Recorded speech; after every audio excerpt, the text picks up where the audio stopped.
When an editor has an idea and to do here, so to produce here, to work here, usually in our case, of course, the text is in Catalan, so you need a Catalan illustrator. That's one of the reasons why many times you need somebody, if possible, that lives in Barcelona. That makes things much, much easier because you can meet, you know. Even if right now, of course, with digital technology, you can work with somebody anywhere in the world, but the truth is that at the end, the knowing the person, no, and having this person in your office works. In my case, when I have an idea of a project, what I do is I usually go to this website of APIC, that's I was telling you what I do, and that's really what I do, and I begin to look at different illustrators, and then I decide which one is the perfect one for the project I'm looking for. And I look and look and look, and I can spend like 1 hour, 2 hours, and then finally I find somebody, and I hire this person. Usually we do like a tryout, so no, we tell them to do a little sketch of the work, and if it works, then we close the deal and we do the agreement. My feeling is that it really helps in United States when the illustrator actually comes to United States and meets with the publishers. I mean, it will be really hard for him or her to come from nowhere, but because I know all of those editors or directors, you know, everybody in business, they can make appointments. And I think, and I'm sure that you as the editor will agree that, you know, working especially on a picture book is a very long process, you know, it takes months and months and months. So it's very hard to work with the artist whom you've never seen.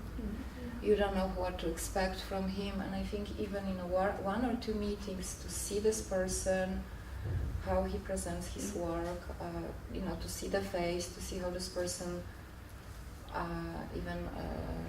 you know, is his language okay or not? But you know that it really helps to get a contract. It's important also the language. Sometimes we have the books translated into English, maybe a part, maybe some chapters, maybe a sample, or maybe the whole book, because this helps a lot. That the publisher can read the original.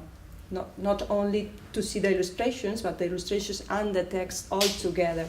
They have to have some kind of equilibrium of high quality. The difference between a publishing house and an agent is that an agent sells the illustrator, who can do a project for a house, but we sell a project. The whole package. The whole package. That's what I mean. There are advantages and disadvantages on funding the agent, so the publisher or the agent, and funding the illustrator, which is the creativity. Thank you.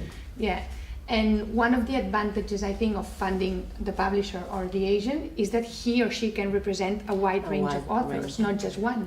Whereas if you fund the illustrator, it's just one, but it's also important. So you need to balance and see. Both are important, and see what do you think is best, or share between both programs. We have an experience, for instance, we have a series from Bono Vidari. It's a graphic novel for middle grade, 8 to 12, and it's about a very funny kid. We have licensed this character who is very strong. We have published already 10 titles of this book.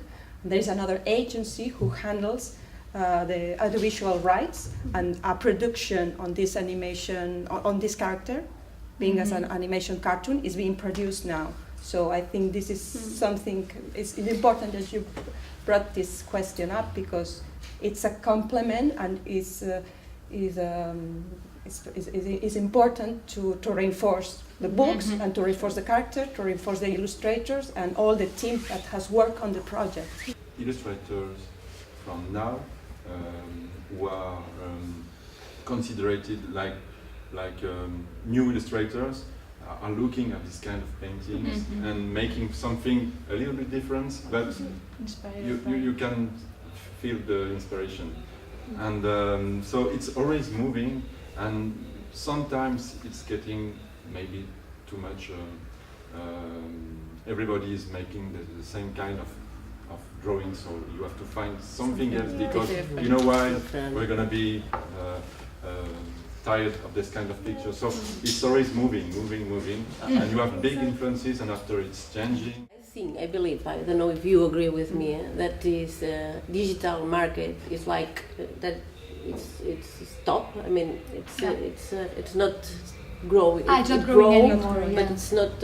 Not by now, it's enough. like It's not growing enough to pay for the expenses. to pay for the expenses, especially for children books. Yeah, for children books sometimes.